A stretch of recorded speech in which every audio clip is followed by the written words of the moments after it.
Hello guys and welcome back to my channel, and in this video we will see the functionality of animated container. So without wasting time, let's get onto it and see how it works. So animated container is nothing but a container which has a animation property, or we can say it can animate when its values change in runtime. So let's see how it works.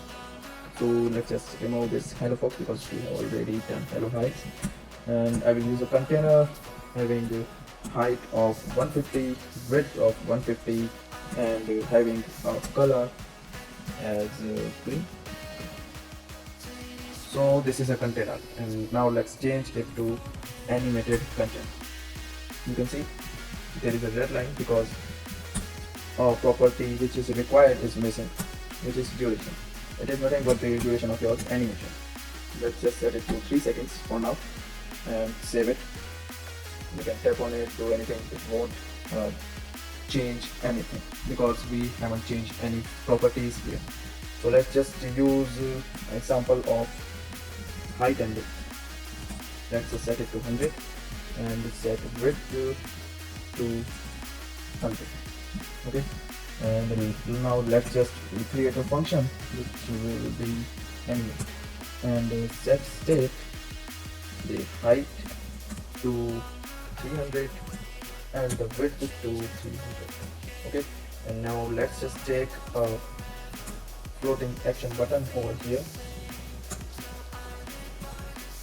and set its child as icons dot a b c or anything you want. And now let's just call the animate function here. Okay, so now let's just see what happens. Nothing happens because the height is set to 150, not to height variable, and width to 150, not to 50 variable. And you can see it is increasing its height. Now let's just restart the application and check the animation from 0 to end. So now the height and width are set to 100. I will click the button and it will animate to 300. Let's just check whether it can change color or not. Let's just set it to red, and we will set it to colors dot green again. We will have to put the color value here, container color. Now let's just restart. You can see it's already animating without restarting, but I just want to show you from 0 to end. Let's just click on this button and you can see it animates all 100 to 300 and changes its color as well.